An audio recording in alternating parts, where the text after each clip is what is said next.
लाला भैया, तुम्हारे हाथ की बिरयानी तो सच में बहुत अच्छी है। हम तो इस गांव में नए आए हैं, क्या आप किसी को जानते हैं जो मुझे कोई काम दे दे? मैं तो ऐसे किसी को नहीं जानता, पर तुम्हें काम चाहिए तो तुम एक काम कर सकते हो, मेरे यहाँ काम कर लो। अगर तुम्हें खाना बनाना आता है तो मेरे यहाँ काम कर सकते हो। भैया सही कह रहे हैं, तुम्हें तो बहुत अच्छा खाना बनाना आता है। तुम एक काम करो, यहीं काम पर लग जाओ जब तक तुम्हें कोई और काम नहीं मिल जाता। अच्छा ठीक है, अब तो मेरी बीवी ने भी कह दिया है कि मुझे यही काम करना चाहिए, तो मैं कल से काम पर आ जाऊंगा। तभी काम मिलने के बाद दोनों वहाँ से चले जाते हैं। देखो कितना अच्छा हुआ ना, हमने ढाबे का खाना भी खा लिया और साथ में तुम्हें काम भी मिल गया। हाँ सही कह रही हो तुम, अब मुझे काम की भी चिंता नहीं है और साथ ही हमें ये छोटा सा घर भी सस्ते में मिल गया है। हाँ, तो अब तुम कल से मन लगाकर काम करना। जब तक तुम्हें कोई अच्छा काम नहीं मिलता, वहाँ पर ईमानदारी से काम करना। हाँ तुम चिंता मत करो, बचपन से मैंने बहुत खाना बनाया है, एकदम स्वादिष्ट खाना बनाना आता है। देखना कल ढाबे के लोग कैसे उंगलियां चाट जाएंगे, इतना स्वादिष्ट खाना बनाऊंगा। ठीक है, चलो अब हम आराम करते हैं, मैं तो बहुत थक गई हूँ। तभी रात होते ही दोनों सो जाते हैं। अगले दिन गोपाल सुबह सुबह ही मटन बेचना शुरू कर देता है और दुकान खोलते ही मटन की खुशबू से ढाबे पर कई लोग आ जाते हैं। ढाबा पहले से भी ज्यादा भरा हुआ होता है, सारी कुर्सियां भर जाती हैं। कुछ लोग तो खड़े खड़े भी मटन चावल खा रहे होते हैं।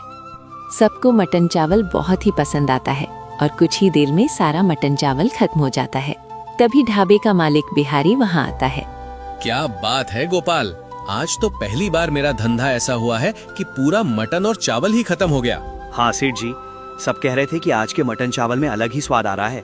लोगों को मेरे हाथ का मटन चावल बहुत पसंद आया, वे लोग कल भी खाने आएंगे, ऐसा सब कह रहे थे। वाह, ये तो बहुत ही अच्छी बात है। मैंने तुम्हें काम पर रखकर बहुत ही अच्छा किया। अब मैं तुम्हें तुम्हारे आज के पैसे दे देता हूँ। पर सेठ जी, मुझे थोड़ा ज्यादा पैसे चाहिए। घर के मालिक ने कहा है कि उसे थोड़ा एडवांस चाहिए, इसलिए। ये गरीब लोग ना मेरी जेब काटने के पीछे ही पड़े रहते हैं, पर मेरी भी मजबूरी है। अभी इसे पैसे नहीं दूंगा तो ये काम से निकल जाएगा, फिर मेरा ही घाटा होगा। अच्छा ठीक है, मैं तुम्हें आज के पैसों के साथ थोड़ा एडवांस भी दे देता हूँ। तभी बिहारी उसे पैसे दे देता है और गोपाल पैसे लेकर अपने घर चला जाता है। गोपाल जा रहा होता है, तभी उसे एक आदमी मिलता है। अरे तुम तो वही हो ना जो बिहारी के ढाबे पर नए नए काम करने आए हो? हाँ मैं वही हूँ, पर क्यों, तुम ऐसा क्यों पूछ रहे हो? वो इसलिए क्योंकि मैं भी पहले वहीं काम करता था। वो बिहारी बस अपने काम से मतलब रखता है, कुछ समय बाद तुम्हें पैसे भी नहीं देगा और साथ ही तुमसे बहुत काम भी करवाएगा। मुझे नहीं लगता बिहारी सेठ ऐसे हैं, क्योंकि वो तो मुझसे बहुत अच्छे से बात करते हैं और साथ ही उन्होंने मुझे आज एक्स्ट्रा पैसे भी दिए हैं क्योंकि मुझे जरूरत थी। हाँ, क्योंकि अभी सेठ को तुम्हारी जरूरत है। तुम इतना अच्छा मटन चावल बना रहे हो कि उसके ढाबे पर खूब लोग आ रहे हैं, इसलिए तुम एक काम करना, कल सेठ से फिर कुछ पैसे मांगना। देखना वो पैसे सुनकर अपना असली रंग दिखा देगा। अच्छा ठीक है, तुम जैसा कह रहे हो मैं वैसा करूँगा। इतना कहकर दोनों अपने अपने रास्ते जाते हैं। अगले दिन गोपाल फिर से मटन चावल बनाकर बेचना शुरू करता है।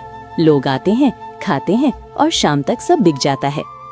वापस बिहारी से ढाबे पर आते हैं, तभी गोपाल कहता है, सेठ जी, अच्छा हुआ आप आ गए, मुझे आपसे जरूरी बात करनी थी। अच्छा बोलो गोपाल, क्या बात करनी है तुम्हें? सेठ जी, मैं कह रहा था कि आप मुझे रोज का पैसा बहुत कम देते हैं और मैं काम बहुत करता हूँ।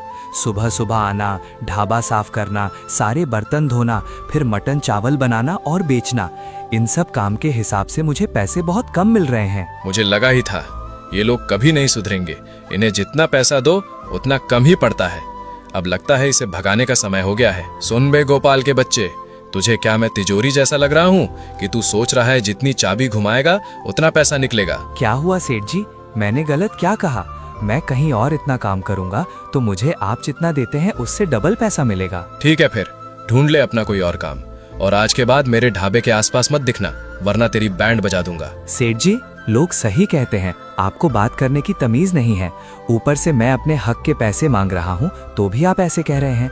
मैं भी अब यहाँ काम नहीं करूँगा, अब मैं अपना ढाबा खोलूंगा और आपका ढाबा बंद करवा दूंगा। बेटा, तेरे जैसे बहुत आए और बहुत गए, लेकिन बिहारी का कुछ नहीं बिगाड़ पाए। एक बिहारी सब पर भारी। चल भाग यहाँ से। तभी गोपाल वहाँ से चला जाता है।